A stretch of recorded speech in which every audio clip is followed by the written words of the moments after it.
Hello guys! So today is my 30-week pregnancy update, which is crazy. I know I said in my 29-week one that as soon as I hit 30, I think it would hit me, and it really has.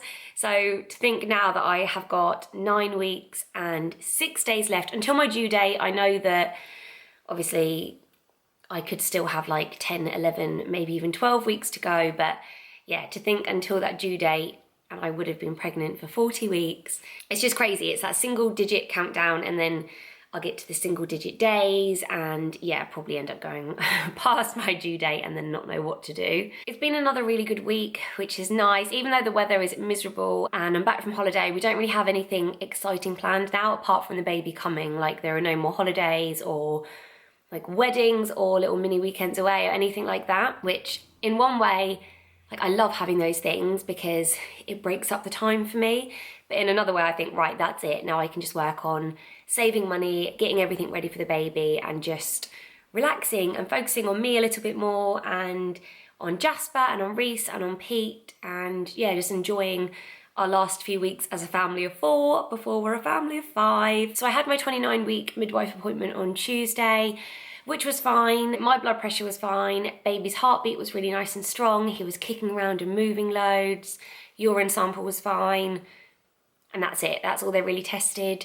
I'm booked in for another 3 weeks' time. I need to go and get my bloods done this week. Because that's another thing. They were like, you haven't had your 28-week ones or 26 weeks bloods taken either. And I was like, I know, like I'm not the one that's supposed to be taking them. And it was really frustrating. And I kind of explained the whole situation where they were supposed to be done at 12 weeks, they weren't. My midwife told me at 25 weeks or whatever it was, and said that if I couldn't get them done at the hospital, then to call up the doctors and I'd be able to have them done then. And this midwife was like, no, you shouldn't have been told that because that's not the case. We can't do them here. They're different vials of blood. And then in another breath, she was like, I wonder why a midwife didn't just do it when you were here last time. I would have just done it. I think, so you can do it there. I don't know. So I've got to go and do that on Friday because yeah, they were like, we can't monitor your iron levels or anything like that until you've had it done. And it should have been done weeks and weeks and weeks ago. I went back to yoga last night as well, which was just amazing. I was so pleased to get back. Now that everything's kind of okay at home, I've got Pete here to look after Jasper. And it was lovely just to get back into my routine, my bit of me time, to do those stretches and the exercises and relax and be among other mums who are due around the same time as me. And yeah, just to get out of the house by myself and have that bit of, just that bit of me. So that was wonderful and I feel really great for doing that. I forgot to mention last week as well, I was in a pregnancy fitness video with Michelle Heaton. So my video, like my vlog of it, will go live, I don't know when, but basically I was in 2 pregnancy fitness videos which will go live on channel Mum. And I'm in a sit down chatty video with Michelle Heaton, which will be on her channel. And I vlogged it, and I think all of that's kind of going to go live around the same time. So on to me, symptoms wise, sciatica has definitely taken over SPD. SPD wise, I've actually been quite, like it's not really affected me that much. When I first get up in the morning it has, and like if I've been sat on the sofa too long, like I'm sure once I stand up after doing this video then it will hurt a little bit, but kind of as much as it did in the beginning. And then it got worse and worse and worse and worse, and yeah, it's not that bad at the moment, but sciatica is hitting me quite hard. Just random points of the day, like I could be walking through the kitchen and I'd get this like shooting pain up my bum cheek. But again, it's manageable, it's not too bad. I'm still waiting on the belly, I think it's called the Upsy Belly support belt to come through. So as soon as I have that, I'll let you guys know and I'll kind of update you on how that's helping. Heartburn's been okay, not too bad. But I've got that feeling again where I feel like I'm full all the time. I can't remember what week it was that I had it. It was quite early on, but I feel like if I bent over, I would be sick. Like I haven't eaten a lot today. I've had cereal and a handful of raisins and it's like 11, so I do need to eat more, but it feels like it's all up here in my throat.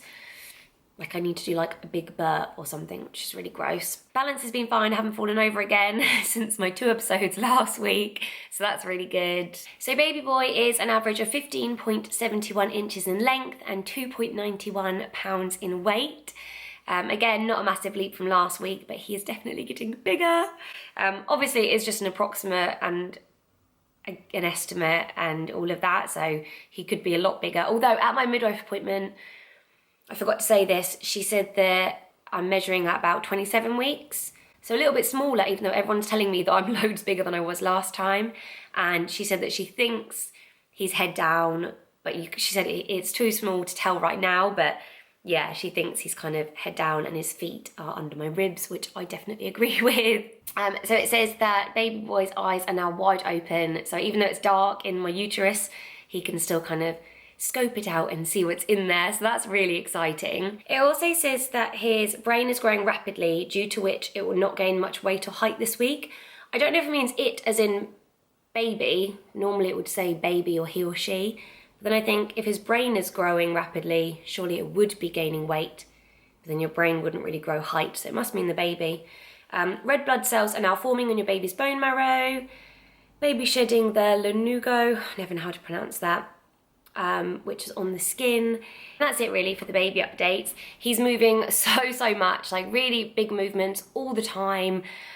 Like, I feel like people can see them from far away now. I was in the doctor's surgery on Tuesday, and he was kicking so much, and I was thinking, I'm sure everyone can see this, but no one said anything and no one was really looking. And it's just really nice, like, when my dad put his hands on my belly the other day, he really kicked, and when my mum put her hands there, he kicked, and he's kind of responding to people now as well, which is lovely. I can't tell yet if he's a night owl or...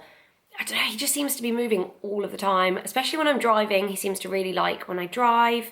But yeah, when I'm walking around, there's no point of the day where I think like, oh, I haven't really felt him move yet, so that's good. So I'll show you my belly now. Okay, so I'm wearing joggers and a floaty top. It doesn't really go. But here's my bump.